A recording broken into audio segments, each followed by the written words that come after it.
Pour celui qui croit ce matin, je l'annonce sur ta vie. Au nom puissant de Jésus. En cette fin d'année, reçois l'huile de joie. Reçois le vêtement de la louange. Quand le vêtement du veuvage te quitte, quand le vêtement du deuil te quitte, reçois le vêtement de la louange. Je le déclare sur ta vie. Selon la parole du Seigneur, je le déclare. Des jours de deuil sont passés.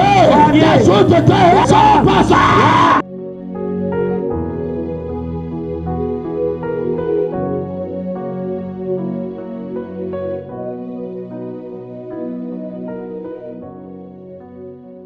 De l'esprit du deuil éternel à l'esprit de consolation éternelle. Ésaïe chapitre 60 et le verset 20. Ton soleil ne se couchera plus et ta lune ne s'obscurera plus, car l'Éternel sera ta lumière à toujours. Et les jours de ton deuil seront passés. Ésaïe chapitre 61, le verset 3.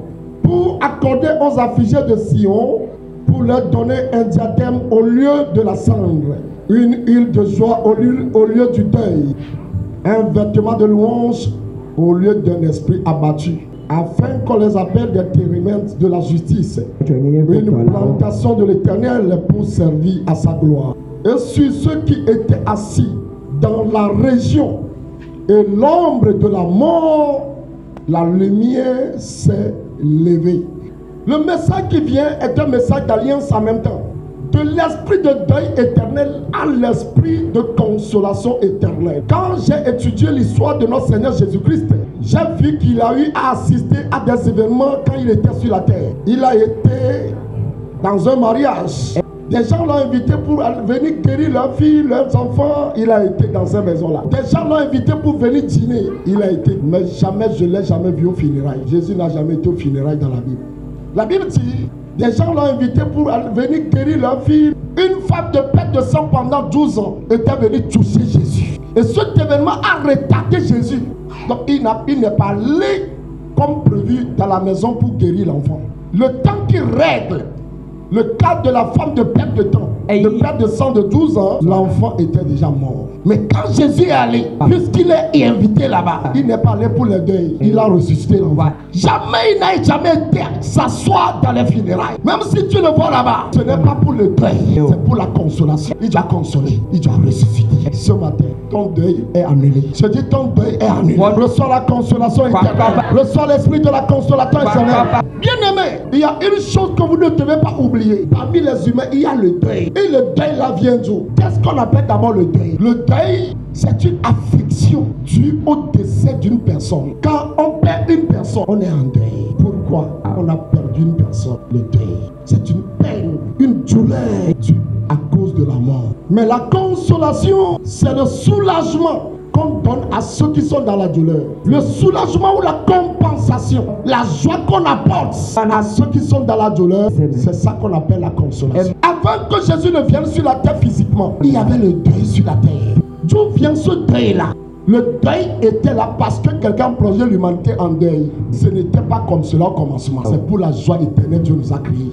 Dieu n'est pas dans le deuil, mais il assiste quand même ceux qui sont dans le deuil. Sinon lui-même il n'est pas dans le deuil. Dieu est dans la gloire, Dieu est dans l'adoration, Dieu est dans la louange, Dieu est dans la joie éternelle. C'est pourquoi au niveau de son trône, c'est la gloire, c'est la joie, c'est l'adoration, c'est la louange. Au commencement, il y avait quelqu'un devant le trône de Dieu qu'on appelle Lucifer. C'est lui qui était le chef de ceux qui chantaient. Le ciel ne connaît pas la peine. Le ciel ne connaît pas le deuil. C'est la vie, c'est la résurrection, c'est l'adoration, c'est la louange, c'est la gloire. Ce matin, je le déclare encore. Tout esprit de deuil qui continue à te gangréner, ce matin, il te quitte au nom de Jésus. Jusqu'au jour où Satan a manifesté l'iniquité, on l'a chassé du devant le trône de Dieu. Il a été précipité dans les profondeurs, dans les ténèbres. Depuis ce temps, je me pose la question, qui a occupé la place de Lucifer devant Dieu? Qui a remplacé Lucifer dans cette fonction d'adorer Dieu, dans la louange? Mais qui a occupé cette place-là? Ce poste-là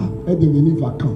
Dieu n'a plus suscité un autre ange pour occuper ça. Désormais, cette place revient aux humains que Dieu a créés selon son image et selon sa ressemblance. C'est nous que Dieu voulait là-bas pour l'adorer, le louer, être dans la joie éternelle, dans la félicité éternelle, dans la vie éternelle, dans la puissance de la résurrection. Mais cependant, quand Lucifer a été précipité de là et qu'il sait que l'homme est créé selon l'image et la ressemblance de Dieu, et que c'est l'homme qui sera désormais l'adorateur de Dieu, et que c'est l'homme qui occupera cette place de gloire, il a induit l'humanité dans le péché. Depuis le jour où Adam et Ève ont péché, c'était la mort spirituelle. La mort physique va suivre après. Mais dès le jour où ils ont péché, l'esprit de deuil était déjà là. Parce qu'il y a eu la mort spirituelle. L'humanité était morte spirituellement. À cause de cette mort spirituelle, il y avait le deuil dans l'humanité. L'ennemi a semé la semence du deuil. À compter de ce temps, le deuil était sur la terre. Il n'en était pas comme cela au commencement. C'est pour la gloire que tu as créé l'homme. C'est pour l'adoration que tu as créé l'homme. C'est pour la vie éternelle. Mais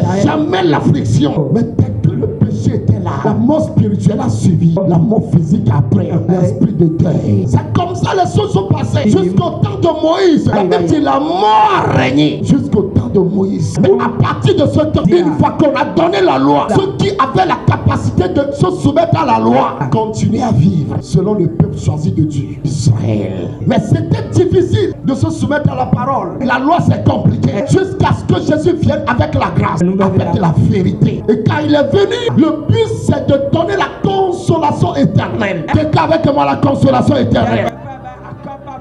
Dis-le fort, dis-le fort. Alléluia.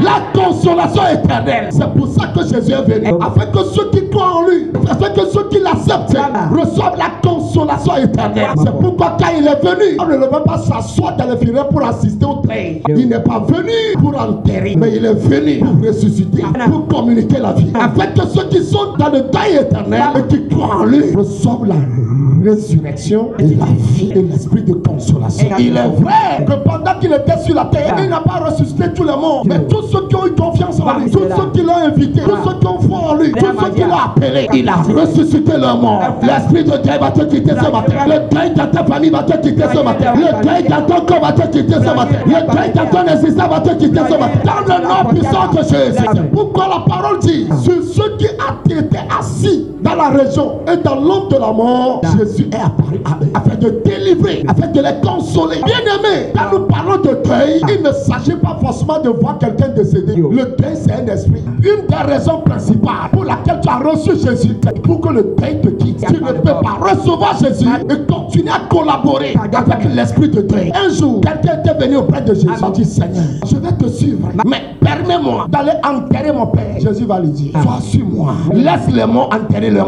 Si tu veux me suivre, suis-moi. Parce que toi, tu es en train de recevoir la grâce pour que le deuil ne soit plus attaché à ta vie. Laisse les morts aller enterrer les morts. Mais ce matin, je voudrais te rassurer. Si tu es ici, tu es né de nouveau et tu n'as jamais fait cette expérience-là. Toi-même, tu sais que tu es toujours affligé, que tu as toujours l'esprit de deuil dans ta vie. Tu n'as pas perdu de chance, mais c'est comme si tu as perdu tout le monde. Enfant de Dieu, recevez la consolation. Oh, laissez-lui de Jésus, recevez la consolation. Vous qui croyez en Jésus, recevez la consolation. Tous ceux qui n'accepteront pas Jésus iront dans le deuil éternel. Et le deuil éternel, c'est dans l'enfer. Le deuil éternel, c'est la place réservée à Satan. Mais tous ceux qui accepteront Jésus, ceux qui croiront en Jésus, recevront la consolation éternelle. Et cette consolation éternelle-là, c'est ça ce qui nous amène dans la félicité éternelle. C'est fini ton deuil.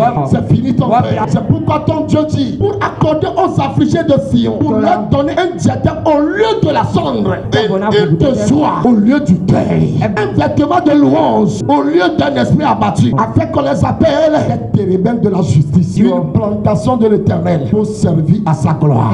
Cette parole c'est pour toi, c'est pour toi mon frère, c'est pour toi ma soeur. C'est ton Dieu qui te parle, Dieu qui te prophétise, c'est ton Dieu qui te casse aussi sur ta vie. Ton soleil ne se couchera plus, ta lune ne s'obscurera plus, car l'éternel sera ta lumière à toujours. Et les jours de ton deuil seront passés, et les jours de ton deuil seront passés. Pour celui qui croit ce matin, je l'annonce sur ta vie, au nom puissant de Jésus. En cette fin d'année, reçois l'huile de joie, reçois le vêtement de la louange, quand le vêtement du veuvage te quitte, quand le vêtement du deuil te quitte, reçois le vêtement de la louange. Je le déclare sur ta vie, selon la parole du Seigneur. Je le déclare, des jours de deuil sont passés, des jours de deuil sont passés.